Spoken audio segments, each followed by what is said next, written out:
ketika kita memondokkan anak kita atas dasar inisiatif dari kita sebagai orang tua, itu bukan suatu kesalahan.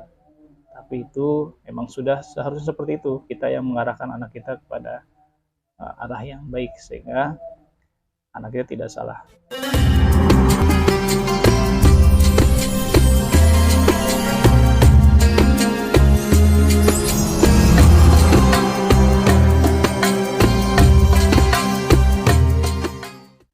Assalamualaikum warahmatullahi wabarakatuh. Hamdan wa syukurillah, Allahumma sholli ala sayyidina Muhammadin wa ala alihi wa sahbihi wa barik wasallam ajmain. Pemirsa Al-Qandim yang berbahagia, para wali santri yang mudah-mudahan Allah berikan keistiqomahan pada Anda semuanya. Alhamdulillah alamin, kita bertemu kembali di Al-Qandim Channel dalam sebuah program, yaitu program pesantren atau santri dan pesantren. Baik, sahabat Al-Qandim yang berbahagia, kali ini kembali kita akan membacakan sebuah pertanyaan dari sebuah video yang ada di channel kami. Mari kita bacakan. Assalamualaikum warahmatullahi wabarakatuh. Ustadz, mohon dijawab. Putraku dari masuk minggu pertama sudah demam, terus gatal-gatal seluruh tubuh gak berhenti-berhenti. Berbulan-bulan selalu minum obat, pakai salep. Kalau agak parah boleh izin pulang. Saat ini sedang disuruh pulang dari pihak pondok karena sedang cacat. Saat ini minta berhenti mondok karena memang mondok itu atas keinginan kami sebagai orang tua. Yang ingin ditanyakan, kalau kami tetap memasukkan ke pondok, apakah kami orang tua yang egois? Dan kalau kami pilih berhenti mondok, apakah kami salah?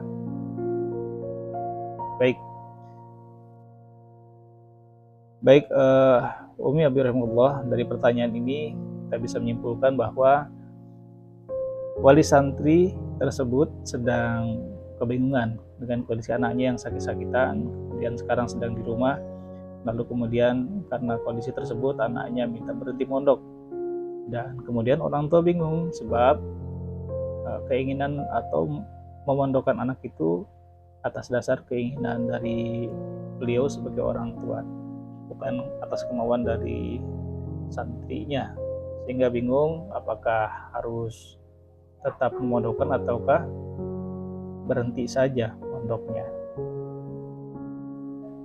Baik, Umi Abdurrahmanullah, para wali santri, pemirsa Al-Qandim yang berbahagia, sesungguhnya tidak salah ya orang tua memondokkan anaknya di pesantren atas dasar kemauan orang tua, dan tidak keliru begitu orang tua dengan sungguh-sungguh membujuk anaknya untuk bisa masuk ke pesantren, walaupun kemudian keadaannya bisa saja memang berubah-ubah dengan kondisi, menyesuaikan dengan kondisi yang ada di pondok pesantren. Memang kadang ada anak yang walaupun awalnya terpaksa, lalu kemudian berikutnya akan terbiasa dengan kondisi pondok pesantren. Tetapi ada juga anak-anak yang pada awalnya terpaksa dan belum bisa berubah hatinya, belum bisa menjadi nyaman beradanya di pondok pesantren, sehingga kemudian banyak keluhan, kemudian terus ingin meminta pulang, atau kemudian sakit-sakitan selama di pondok pesantren karena beban pikiran, karena beban hati yang belum nyaman dan belum bisa menerima keadaan pondok pesantren. Baik, Umi rahimahullah. Jadi anak-anak itu perlu kita pahami dan perlu kita sadari bahwa anak-anak itu cara berpikirnya belum sempurna, sehingga kemudian mereka hanya berpikir untuk saat ini saja, belum terpikir pada pola pikir anak-anak itu tentang hari esok atau masa depan. Sehingga dalam pola pikir anak-anak yang terpikirkan adalah ya saat ini, hari ini, dan untuk saat ini gitu.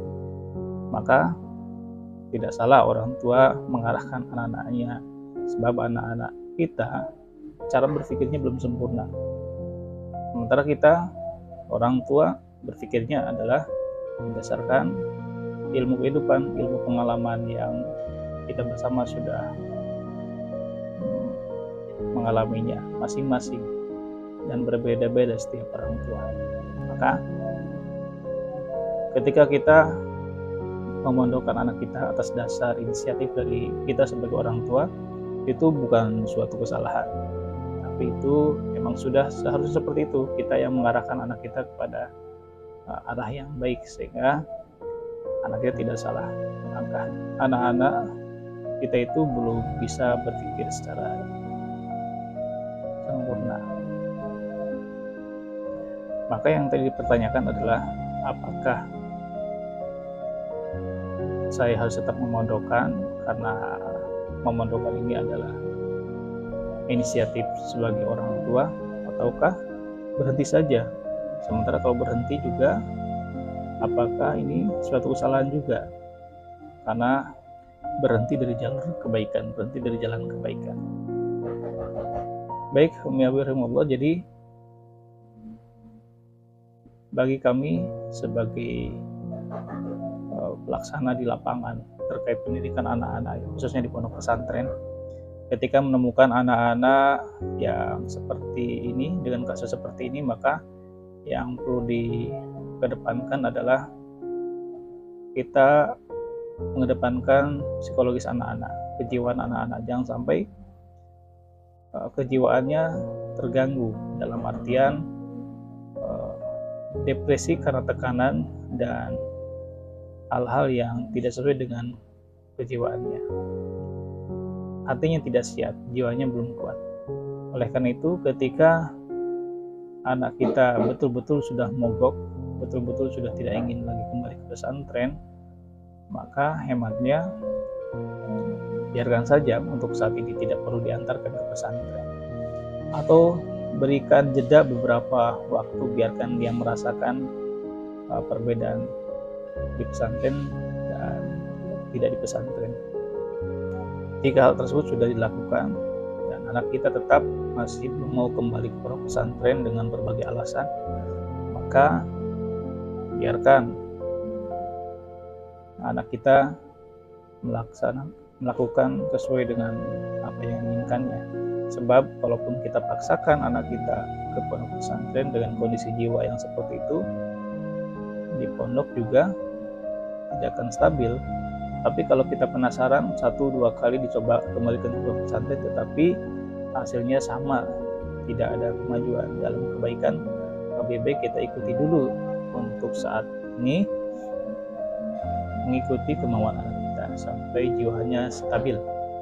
Sebab di lapangan nanti ketika anak terpaksa dan betul-betul sangat terpaksa, sudah tidak bisa ditahan, biasanya akan melakukan hal-hal yang di luar kendali, di luar batas. Misalkan melakukan hal-hal yang sebetulnya mencari perhatian, atau kabur dari pondok, atau kemudian melakukan hal-hal yang melanggar atau pelanggaran-pelanggaran, dan melakukan hal-hal yang bisa membuat dirinya dikeluarkan dari pondok pesantren. Sebab antara dikeluarkan dan mengundurkan diri dari pondok pesantren nilainya berbeda, antara dikeluarkan dan mengundurkan diri. Oleh karena itu, daripada membawa ketidakbaikan untuk semuanya, lebih baik memang kita skip dulu kemauan kita untuk memondokkan anak kita di pondok pesantren, tetapi tetap dengan ikhtiar yang lain, yaitu mencari tempat yang baik juga untuk pendidikan anak-anak kita, yang tidak jauh berbeda dengan pola pendidikan di pondok pesantren. Salah atau tidak salah itu tergantung kondisi. Jika keadaan seperti itu maka tidak mengapa, sebab walaupun dipaksakan akan merepotkan semuanya, merepotkan orang tua, merepotkan para pengurus juga yang ada di pondok pesantren, dengan kondisi anak yang terpaksa dan betul-betul sudah tidak mau kembali ke pondok pesantren. Ya, dengan catatan sudah dicoba beberapa kali dikembalikan ke pondok pesantren, tapi ternyata tidak bisa, maka sudah Berarti cukup sampai di situ aja dulu. Barangkali tempat belajarnya ada di tempat yang lain, tetapi usahakan cari tempat belajar yang mempunyai metode yang mirip dengan pondok pesantren, atau minimal mencari tempat belajar yang kondisi lingkungannya baik dan mendukung terhadap perkembangan psikologis anak-anak kita. Demikian, mudah-mudahan bisa membantu menjawab apa yang dipertanyakan tadi. Catatan dan poin penting yang bisa kita ambil adalah yang pertama,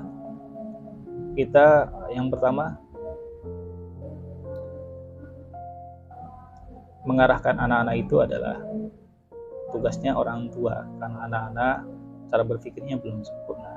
Kemudian tidak perlu memaksakan kehendak kita sebagai orang tua. Utamakan kita melihat psikologis anak-anak kita. Jika tidak bisa dengan jalan yang satu, maka kita cari jalan yang lain, cari jalan yang kedua, jalan yang ketiga, yang kira-kira tidak berbeda jauh dengan jalan yang pertama. Jika di pondok pesantren tidak bisa, maka cari lembaga pendidikan yang lain yang tidak jauh berbeda dengan pola pendidikan di pondok pesantren, atau minimal lingkungan yang kondusif dan sekolah yang kita yakin akan membawa kepada kebaikan untuk anak kita. Demikian, mudah-mudahan bermanfaat. Semoga kita semuanya senantiasa disehat walafiatkan, serta dimudahkan dalam segala urusan-urusan kita semuanya. Amin ya rabbal alamin. Assalamualaikum warahmatullahi wabarakatuh.